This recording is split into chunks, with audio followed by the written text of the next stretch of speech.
Hello, welcome to my bedroom floor. My name is Dags, and I'm here to give you some relationship advice. I was gonna make it like specifically lesbian relationship advice because I'm a lesbian in a lesbian relationship, and I'm not sure if my advice will cater to all sorts of relationships, but I don't know. So, disclaimer, take what resonates, leave what doesn't, as the spiritual girlies always say.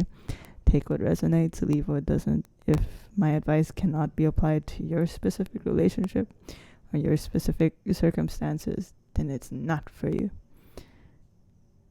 Peace and love. Okay. So, my first, oh my god, I'm sorry. I'm kind of going crazy right now. Like, I can't explain it. Um, I okay, I know the reason. It's because I'm sleepy. I'm sleepy right now. Like, sue me. I'm tired. I had driving lessons today, and it was boring. But anyways, I'm gonna give you lesbian relationship advice or relationship advice in general. And for some background, my credentials are that I am a lesbian in a long-term relationship with the first girl I ever got with at the age of 14 years old. I am now 20, and we are going to celebrate our 5th year anniversary in July. So yeah, I know a thing or two about lesbian relationships. I'm not completely pulling this stuff out of my ass. Some of them maybe I digress. But yeah, tip number 1 is do things that you don't like for them. Sorry, I just realized that sounds kind of bad. I don't mean like, do not ever let anyone force you to do something that you're uncomfortable with. It doesn't matter if they're your partner, okay? Don't let people do that to you. What I mean by that is this is specifically for the couples who have maybe conflicting interests or hobbies, and there are 2 ways to go about it. So, first of all, if you guys have very different hobbies or likes or interests, then it's either you completely just respect that respect that, and it's like, okay, you go do this thing that you like, I'll do this thing that I like, and we're not gonna bother each other with it. And for some couples that works, but if your partner is the kind who does want to include you in the things that they're interested in or have fun with, and maybe you personally you're not into it, just do it, man. Like, just do it. And I'm not talking about like pretend to love it. You don't have to pretend to love it, but sometimes your girlfriend or your partner will just want to see that you're willing to try it out for them. I'm not talking about sexual stuff, by the way. That's not what I'm talking about. I mean, it can be, but like, let's not go there. For example, for me, my girlfriend loves films. They love movies, shows, just films in general. They love to watch stuff. I, on the other hand, love to read stuff. And I don't hate movies, but if I had a choice, I would never watch a movie again in my life. Like, I'm sorry, it's not even an attention span thing. It's just me personally. I don't like when I'm absorbing a story at someone else's pace. Do you know what I mean by that? Like, if it's a book, then if I want to read this part faster, then I'll read it faster. And if I really want to digest a certain paragraph, then I can do that, but that's not the case with film. But anyways, that's not the point. So yeah, I don't like watching movies, but if my girlfriend asks me, like, hey, do you want to watch this with me, or can we watch this together, then I'll be like, okay. And they know that it's not, I'm not saying yes because I actually want to watch it, because most of the time I don't. But what I do like is spending time with my girlfriend, and I don't know, doing things that they like to do, and just being included in their hobbies and stuff. And in return, my girlfriend would sometimes read stuff that I recommend. Usually they would read like the first few chapters of a book, and then completely forget about it. But it's okay. Like it's all right. But yeah, it's those kinds of things where maybe you don't really want to do something, but just do it, And again, don't take that out of context. You know what I'm talking about. But yeah, I do suggest doing those things. The second piece of advice that I have for you is you need to know what your partner's love languages are. Specifically, how they want to receive affection. In my girlfriend's case, they love receiving gifts. They also love giving gifts. Gift giving is like their love language, their top love language. And when we were fresh into the relationship, I didn't know that about them because, we were fresh into the relationship. We didn't know each other all that well. And my natural way of expressing affection is through words, specifically writing. And so I would write them a lot of letters to show them that I cared. And they received it well, of course. But I didn't realize until later on just how much they love gifts. And it doesn't even have to be really expensive, bougie, big stuff. Like this actually happened. And there was this one Christmas, and I bought them a pack of gummy candies because they like gummy candies. And then I wrapped it up like a Christmas present and I gave it to them. And when they opened it, it made them cry, like tears of joy. I don't know why that was, but that's also, that wasn't my only gift for them, okay? Like, don't get it twisted. It was just one of my gifts for them. But yeah, that was one of the moments where I realized just how much they do like receiving gifts. And ever since then, I really did make it a point to try to up my gift giving skills, because I am not good at giving gifts. Like, I'm sorry, but I'm not good at giving gifts. Another piece of advice is keep a note of them. And I don't know if this is gonna sound stupid, or maybe, I don't know. I'm neurodivergent. I have ADHD, and so I can be forgetful, and it's not because I don't care about stuff, but sometimes I just forget, like, genuinely. And so to combat that, to make up for it, I have notes in my notes app, and it's like things my girlfriend likes and doesn't like. Those things I usually remember anyways, but other times it's stuff like let me try to remember things that my girlfriend mentioned wanting, and it's a list of like different products that they would say, oh my gosh, I want that so bad. I was like, I need that. And so yeah, because excuse me, whenever there would be an occasion, I never know what to give people. And it's not because I don't know them, it's because I cannot remember the last thing they said they wanted. And when I remember them mentioning something that they want, I start to second guess myself, like, oh my god, what if they don't want it anymore? And that's why I have an updated list of the things that my girlfriend has mentioned wanting to buy, so that way I'm always up to date, So yeah, let me think of another piece of advice. Stay with me. I know you have a bad attention span, but you need to stay with me right now. Stay with me. Let me think.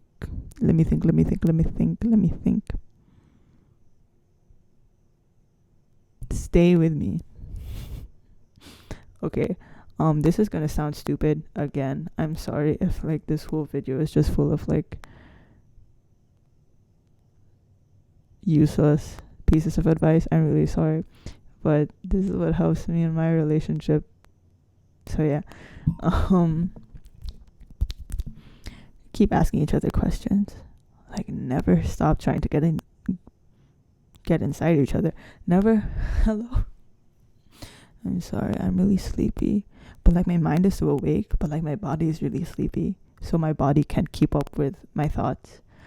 Anyways, never stop trying to get to know each other, and this is specifically for those couples who might be pretty long term, or you've been together for a while and maybe you think you know everything about each other, but there's always more that you can learn about your partner. So I would highly recommend that, even if it's like stupid questions like, if you were a finger, which finger would you be? And it's like, there's no point in knowing your partner's answer, but if you do know their answer, then you're going to be the only person in the entire world who knows that your girlfriend would identify as the middle finger. Like, do you know what I mean? And there's power to that. There's power to it. Let me think of another piece of advice. Okay, I got this from Reddit. I'm really sorry. I hope you don't think that it's automatically stupid because I got it from Reddit, although I would understand if you do end up thinking that. But the advice... There's a lizard on my ceiling. Sorry for the interruption. Okay, I got this from Reddit, and I can't remember exactly what it was, but basically it was, a relationship isn't 50-50, but it is giving 70 when your partner can only give 30, and vice versa.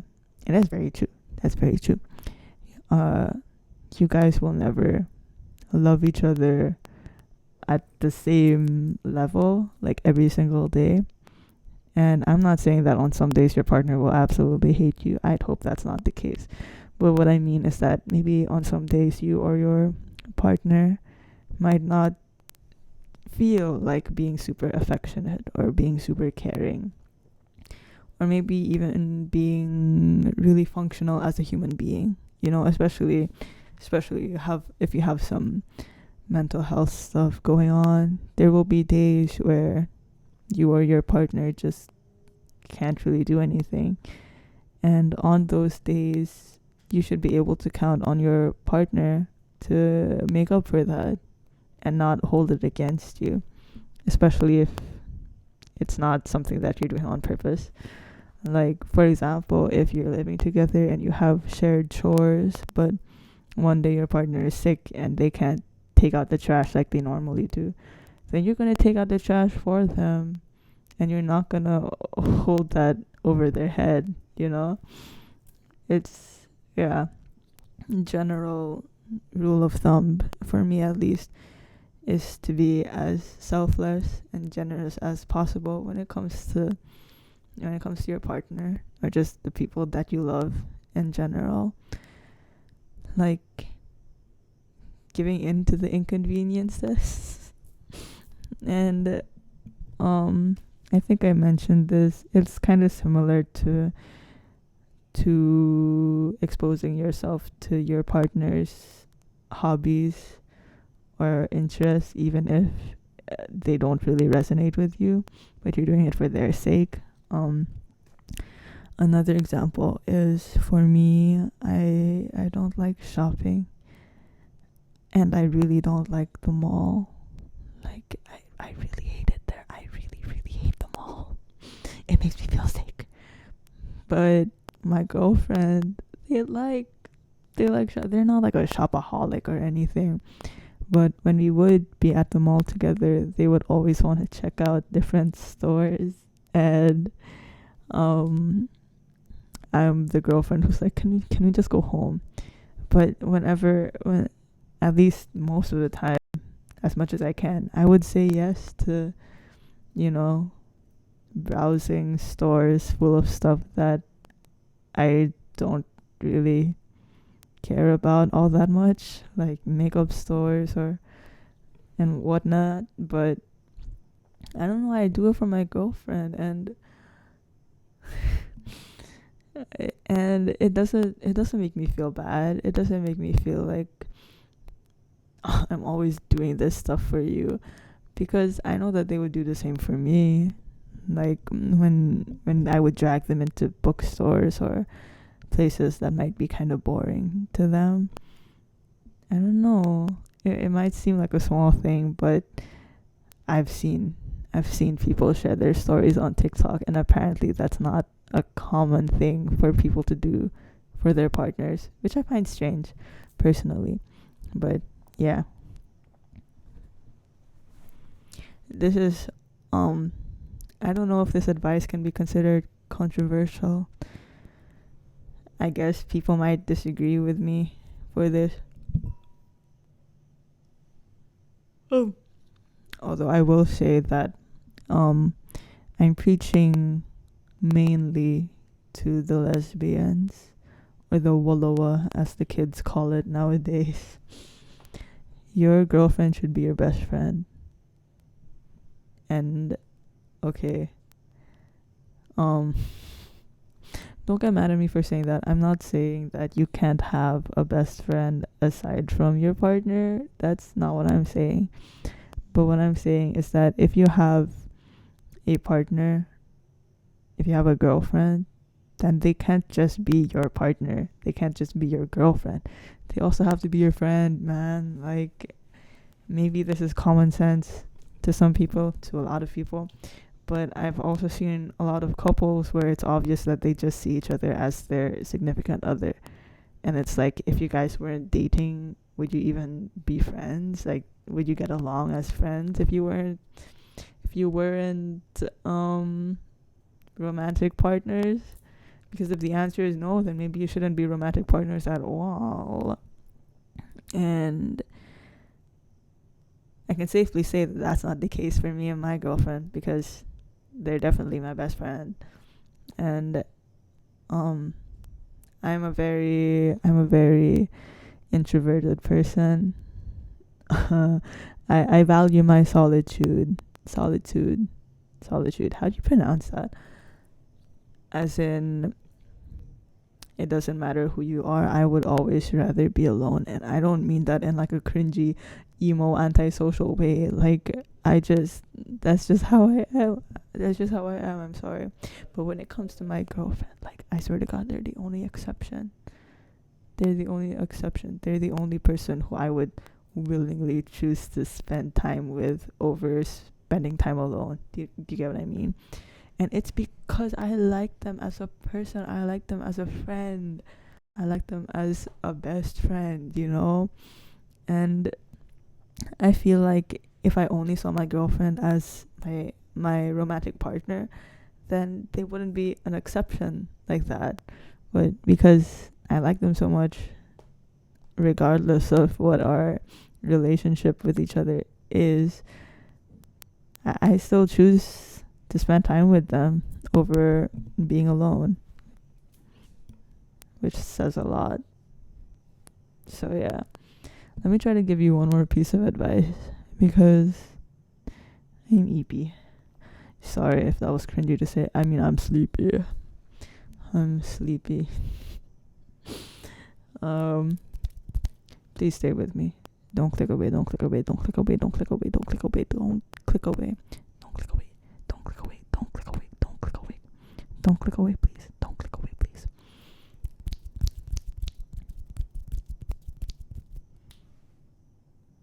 This is gonna sound, again, this might be controversial, but love each other loudly.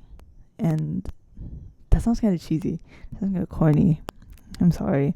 But what I mean by that is show each other off, and just be vocal about how much you care about your partner. And I don't mean you have to post them all the time, every single day. I don't mean you have to have multiple highlights of them on your IG and use their face as your profile picture and stuff like that. Like, do not by any means make your partner your entire personality, okay? Like, I'm being so serious. Yes, love your partner. like a lot, but never make them your your entire personality. Don't do that. I know people who do that, and I don't like those people. I'm sorry, but just don't do that. It's not healthy, man. But what I mean by loving loudly, one, you can one sorry you can love them loudly with other people. Like for me, when I'm maybe if I meet someone new, or if I'm talking to people, then I bring up my girlfriend, and it's not like, whoa, I have a girlfriend. It's like, it's just casual stuff. Like, for example, I'm wearing something that they crocheted me. I'd be like, oh yeah, my girlfriend made this hat. Like, stuff like that. Because why wouldn't you? Like, why wouldn't you want to bring up your partner as much as you can? And in that same sense, just like, yeah, posting them. But again, I'm not saying you have to post them regularly all the time. But at the same time, why wouldn't you? If you want to, then go for it. Like, you shouldn't feel like you have to reel back when it comes to being affectionate with your partner. Unless maybe they explicitly say that they're not very comfortable with too much affection, especially if it's like public affection or whatever. You just communicate those things. I was going to include communication as one of my pieces of advice, but I feel like everyone knows that already, so I didn't. The other way to go about it is love loudly, even when it's just the two of you. And I will elaborate. If, for example, you're with your partner and you think, wow, they look nice today, say that out loud. Like, say it out loud. Just tell them, you look nice today. And I know that it might seem stupid, or it might not seem like that big of a deal, but it really does. It makes a difference. I have read stories of people who literally would save their marriage or their relationship through small things like that. So yeah, and maybe it's common sense to some people, but we can all use a little reminder, and just, I don't know, just make the conscious effort to regularly tell them that you care about them, or that you like them, at least that you love them. Like, just be loud about it. I don't mean that literally, obviously, but yeah. And that might be hard for some people. It was definitely hard for me at the start, because I was never good at expressing my feelings. So that was something that I had to learn. But I did research. Like, I put in the work to learn how to learn how to express my feelings, and I think I'm getting better at it. I don't know, you'll have to ask my girlfriend to confirm. But yeah, that's all the advice that I have right now, off the top of my coconut and the bottom of my ass. So I'm gonna head out. I'm sorry when I act cringy. I hope you don't think I'm being like unironic, because I am by all means acting that way ironically most of the time, I hope. So yeah, you be a good person, make good art, eat good food. I hope the people in your life are kind to you, and I hope that you're kind to the people in your life. And also, if you have a partner or a girlfriend, specifically a girlfriend, then you need to make sure that you get them flowers for Valentine's, okay? I don't care if you're broke, okay? I don't care if it's freaking tissue paper, roses. You need to get them flowers, or even just like digital flowers. Yeah, get them flowers. Never let your partner spend a Valentine's where they're not receiving any gift whatsoever, okay? And if you can include like a nice little heartfelt message or heartfelt letter, then you do that too. Okay. Goodbye.